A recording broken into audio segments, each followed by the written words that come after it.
Hey y'all, welcome back. Thanks for joining me today. This video today is going to be about the setup and installation of the stock inline exhaust fan that comes with your new Hydra from OneLaser. So I got the Hydra 9 here.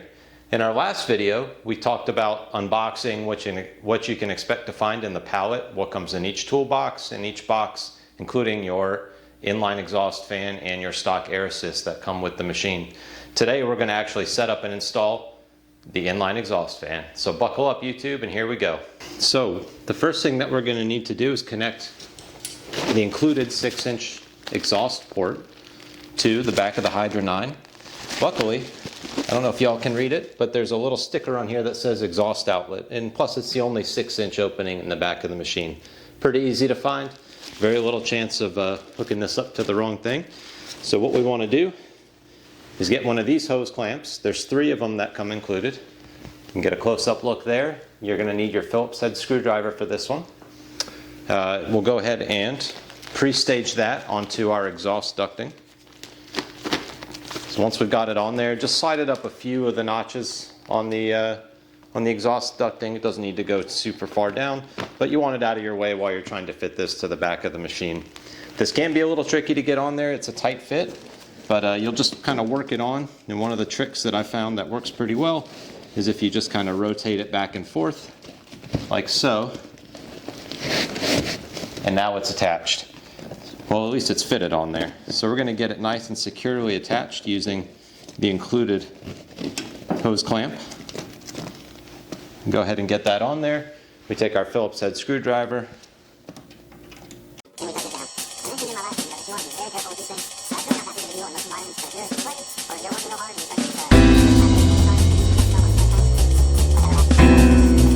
And you want to tighten it down firmly.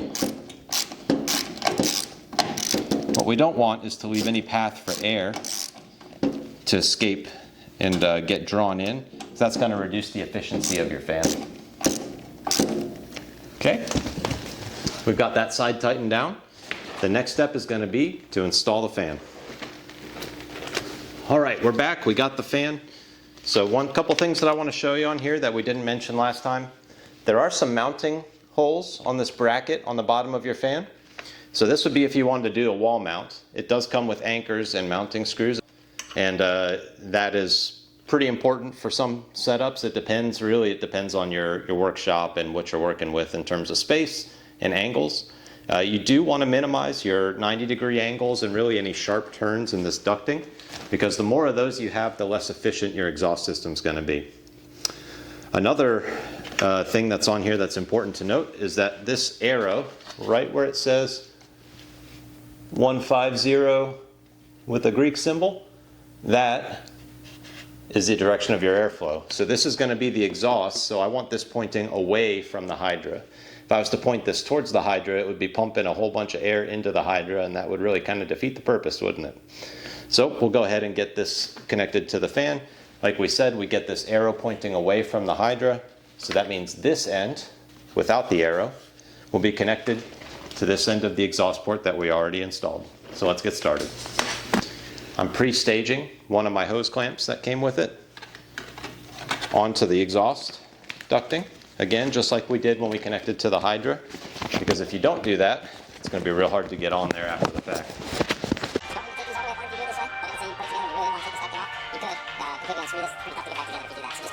Promise you'll thank me. Okay, so now we've got our hose clamp staged, we've got our exhaust fan, and we're going to go ahead and just repeat the same process that we did on the Hydra with this exhaust fan. Shimmy it on there a little bit. If you work it back and forth and kind of rotate it, it makes it easier to fit on. I'll try to keep this in frame for you while I do it. There we go. It's on there. Oh yeah. All right, and just like we did with the Hydra, we're going to go ahead and slide our hose clamp into place. You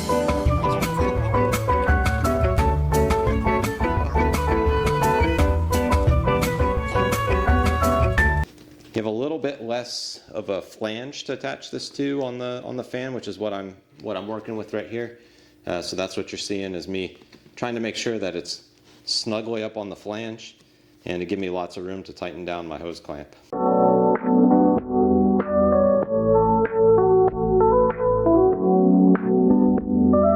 If you don't have a ratcheting screwdriver, I couldn't recommend one more highly. It just makes little things like this a lot easier.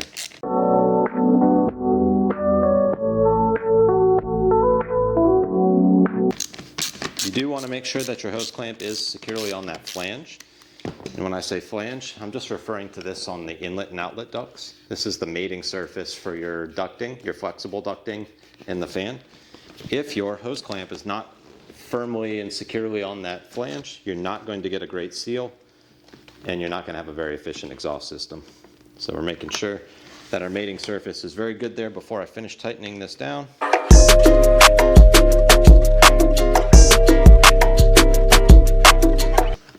All right, so it's tight, and I'm not putting excessive torque on there. You don't want to strip out this screw on your hose clamp, but as most dads say when we're done tightening something down, that's not going anywhere. All right, one more step, and we've got this installed, and get ready, and I'll show you how that looks. All right, I do need to correct something that I said in my previous video. In my previous video, I talked about how fans are more efficient at pushing air than pulling air. And it turns out I was wrong. So it's actually the complete opposite. These fans are exhaust fans, and they're designed to pull air efficiently from inside of your Hydra and pump it outside, because we don't want all those fumes building up inside of our workspace. So you really want the suction side of this fan, or the side that's pulling air, so the side that goes to the Hydra, this mount tubing should be longer, more of that than your exhaust side, which is going to be the high pressure side. So the air is, but the fan is creating a vacuum in this tubing. It's pushing air out the exhaust side to create a vacuum in here, and that is more efficient. When there's a longer run of that, so you want a shorter run as possible going outside. So to put it more simply, your fan should be as close to the point of exit from your workspace as possible. So they give you two equally lengthed sections of flexible ducting with your Hydra. I am going to cut this down. My fan is actually going to run under the roll-up door behind us. So it'll run down, and I'll make a little bracket outside to put it in so that it's not sitting on the ground. Just in case when the fan's not running, I don't want bugs and things like that flying in and getting into the machine. So I'll keep it up off the ground a little bit, may even put a little bug screen on there. Just like the other two that we installed, we're going to pre-stage it on the end of our ducting. Just like we did before, we'll go a few ribs down just to keep it out of the way. We're going to take our exhaust fan, and this time we're going to go to the side with the arrow that shows the direction of flow. So this will be our exhaust side that points out. And we're going to go ahead and we're going to shimmy and shake this thing on here. Just like that. Oh, that went on nice and easy. We'll slide our clamp ring up. And then we just repeat the same process that we did before, where we're going to take our Phillips head screwdriver, we're going to put it in that screw, and we're going to tighten.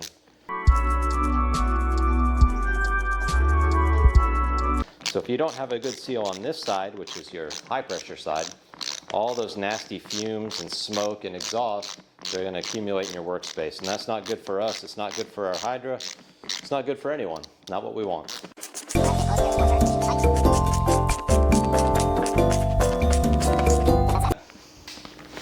Nice and tight. That's not going anywhere. And we're ready to move some air. So there is one last step to this that we didn't talk about. And I'll go ahead and show you that. I have not powered on the Hydra because OneLaser, I'm still waiting on my chiller. Sakura told me that I should expect it in the mail here soon. And we'll see. Hopefully that comes soon. I know a couple of you guys commented before that you can run your Hydra without the chiller if you're just using the RF tube, because that's air cooled. I do understand that, but as I said before, I'm pretty new to this game. This is my first laser, and this was a big investment for me in the shop, and I don't want to take any chances of running this thing without coolant and cracking this big, beautiful 100-watt CO2 tube. It would be a disaster. You know, you can get a new one, you can replace them. I think it's a few $100, but why do that the first time I run it? So to me, it's worth it to wait. It's been about a week and a half since I heard I was supposed to get it. So OneLaser, looking at you. I could sure use that chiller. I'd love to make some videos where we're actually firing this thing up. So anyways, without further ado, let's go ahead and plug this in. So I don't know if you can see over here, but there is a labeled port that says output exhaust fan. We'll get a close-up of that. And then you just got this plug here. That's going to fit directly into that exhaust fan outlet on the Hydra. And just like that, it's connected. Okay, here you can see the mounting hardware that comes with the inline exhaust fan that's stock with the Hydra 9. As you can see, you've got 4 of these wall anchors. I figure you need about a 3/16 inch drill bit to pre-drill a hole in your drywall.